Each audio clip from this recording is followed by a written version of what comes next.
5th. Charles Stepien, thank you. The President of the United States now on what some are considering his first terror address. I just concluded a meeting with members of my national security team, including those from our intelligence, Homeland Security, and law enforcement agencies involved in the security reviews that I ordered after the failed attack on Christmas Day. I called these leaders to the White House because we face a challenge of the utmost urgency. As we saw on Christmas, Al-Qaeda and its extremist allies will stop at nothing in their efforts to kill Americans. And we are determined not only to thwart those plans, but to disrupt, dismantle, and defeat their networks once and for all. Indeed, over the past year, we've taken the fight to Al-Qaeda and its allies wherever they plot and train, be it in Afghanistan and Pakistan, in Yemen and Somalia, or in other countries around the world.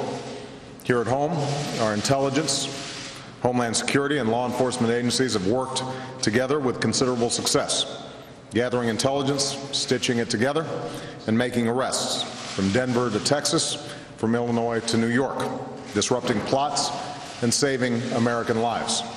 And these successes have not come without a price, as we saw last week in the loss of our courageous CIA officers in Afghanistan. But when a suspected terrorist is able to board a plane with explosives on Christmas Day, the system has failed in a potentially disastrous way. And it's my responsibility to find out why and to correct that failure so that we can prevent such attacks in the future. And that's why shortly after the attempted bombing over Detroit, I ordered 2 reviews. I directed Secretary of Homeland Security, Janet Napolitano, to review aviation screening, technology, and procedures.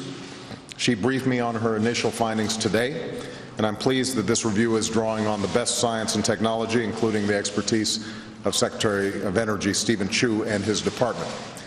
I also directed my counterterrorism and Homeland Security advisor, John Brennan, to lead a thorough review into our terrorist watch listing system so we can fix what went wrong. As we discussed today, this ongoing review continues to reveal more about the human and systemic failures that almost cost nearly 300 lives. We will make a summary of this preliminary report public within the next few days, but let me share some of what we know so far. As I described over the weekend, elements of our intelligence community knew that Umar Farouk Abdulmutallab had traveled to Yemen and joined up with extremists there.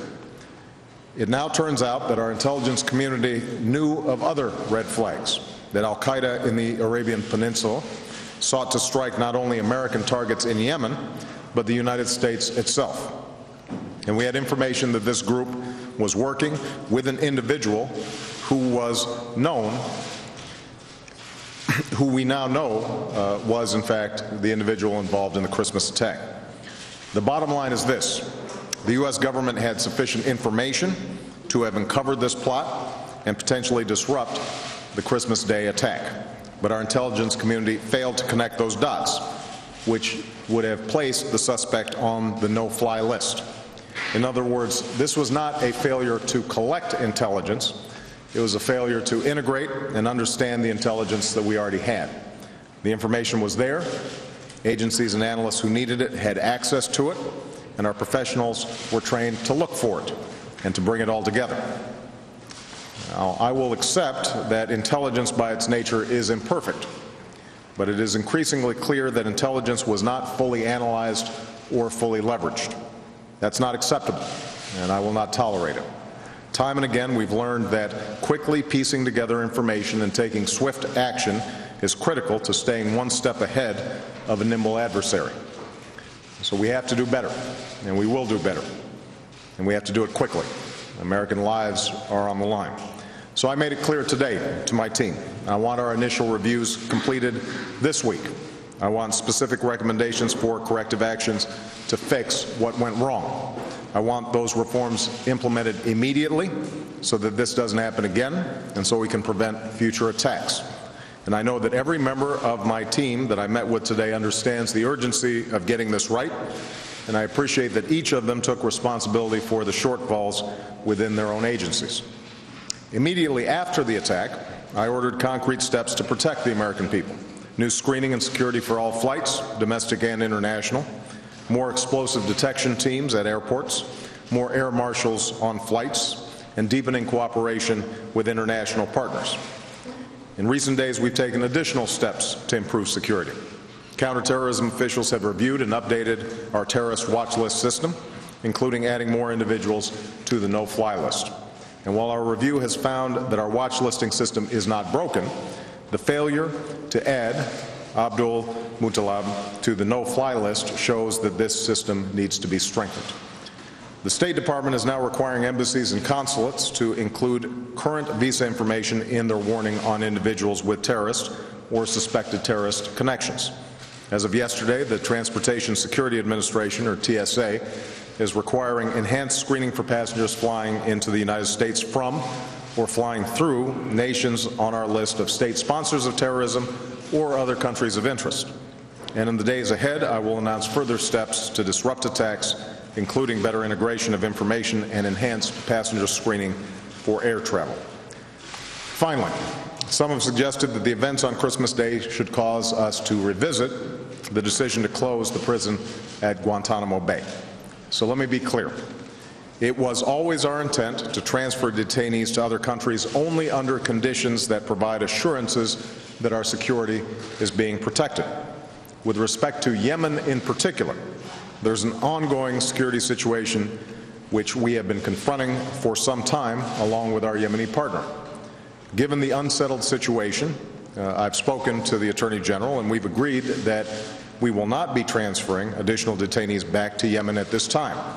But make no mistake, we will close Guantanamo Prison, which has damaged our national security interests and become a tremendous recruiting tool for al-Qaeda. In fact, that was an explicit rationale for the formation of al-Qaeda in the Arabian Peninsula.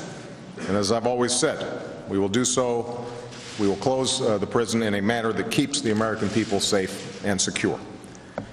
Our reviews and the steps that we've taken and will continue to take go to the heart of the kind of intelligence and homeland security we need in the 21st century.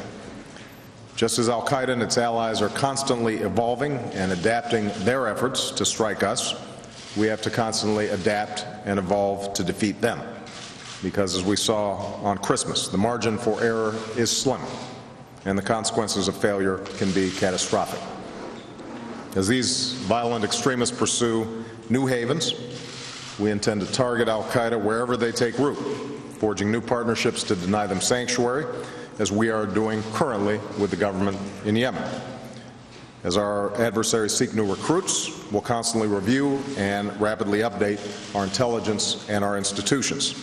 As they refine our tactics, we'll enhance our defenses, including smarter screening and security at airports and investing in the technologies that might have detected the kind of explosives used on Christmas. In short, we need our intelligence, homeland security, and law enforcement systems and the people in them to be accountable and to work as intended, collecting, sharing, integrating, analyzing, and acting on intelligence as quickly and effectively as possible to save innocent lives. Not just most of the time, but all of the time. That's what the American people deserve. As President, that's exactly what I will demand. Thank you very much.